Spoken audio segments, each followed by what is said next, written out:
So we continue with our Kitzur, and we are on laws regarding blessings, and it's Siman number 6, and we're on Siv min Halacha number 5, and it says, if one recites a blessing upon drinking water, and then before he drank, he heard that there is a corpse in the vicinity, and the custom is to spill out the water in the vicinity of the dead,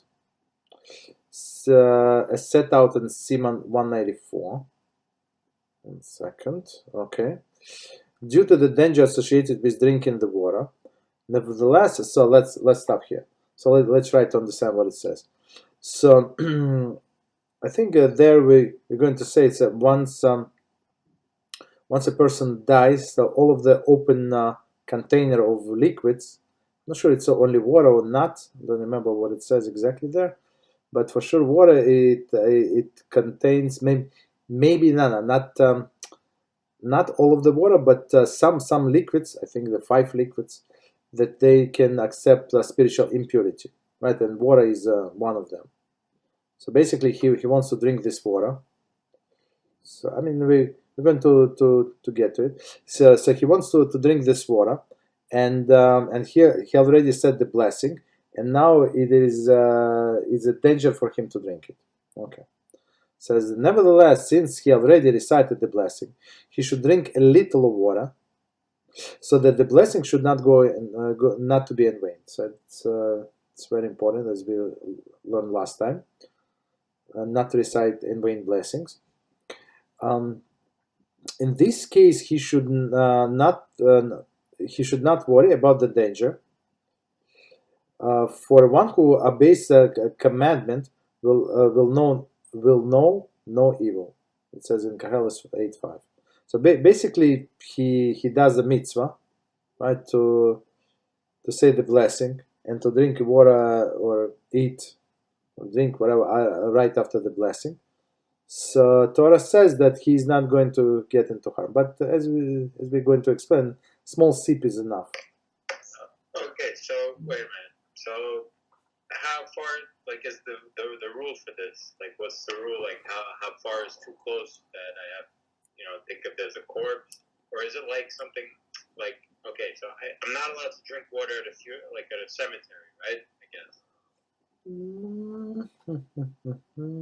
1 second, I'm thinking. So you see, in a cemetery there is no roof. So roof it combines like things into one area.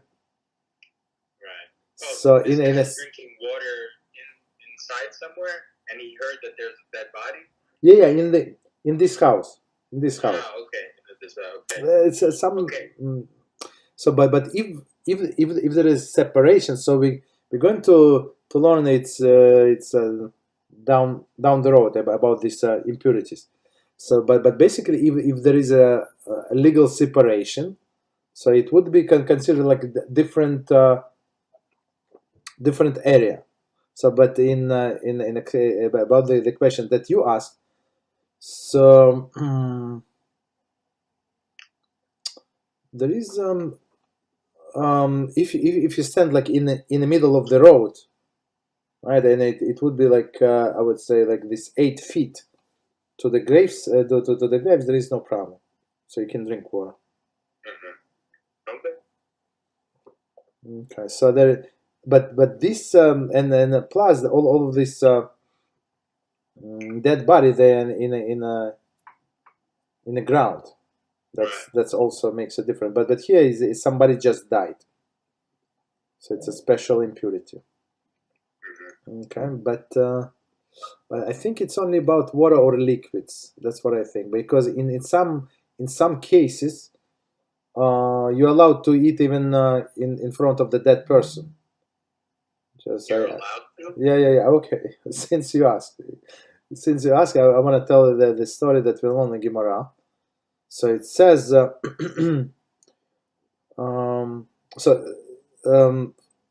is always somebody who is appointed to watch over a dead body. And there is some like Kabbalistic reason, like spiritual reason. So the soul is there, and there is a candle and stuff like that. That's one reason. And then second reason is more practical reason. So the practical reason, so the mice would not come to eat the dead body, that's for sure. Because there is a certain part when the soul is there, so mice are afraid. And not only mice, all of the animals, they're afraid. Right. Unless they're like different, like crazy animals. But all of them animals like afraid. Even the newborn, the mice are not going to eat newborn, so you can leave it in there is no problem, right? But once the soul leaves, they would attack. So one of the practical way to preserve the body, so people would leave somebody, right? Somebody watching the body. Okay. And it says so what if that person wants to eat, right? So they say let him go to his friend's house.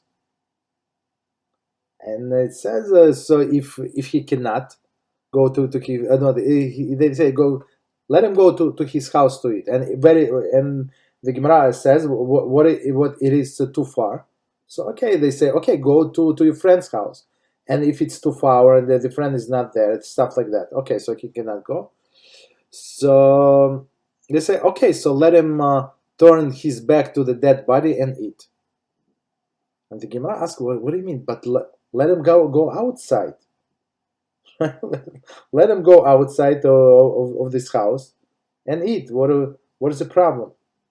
Right? And then they explain, so it's not proper for a person to eat outside. You know, like people eat in a restaurant next to the window, so everybody is watching them when they're passing by.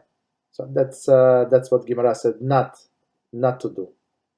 So, but from this story we can learn. So, in case of necessity, so you can eat. You just turn your body, you back to the dead person, not to embarrass him, and you can do whatever you need to do. Just distance yourself, maybe.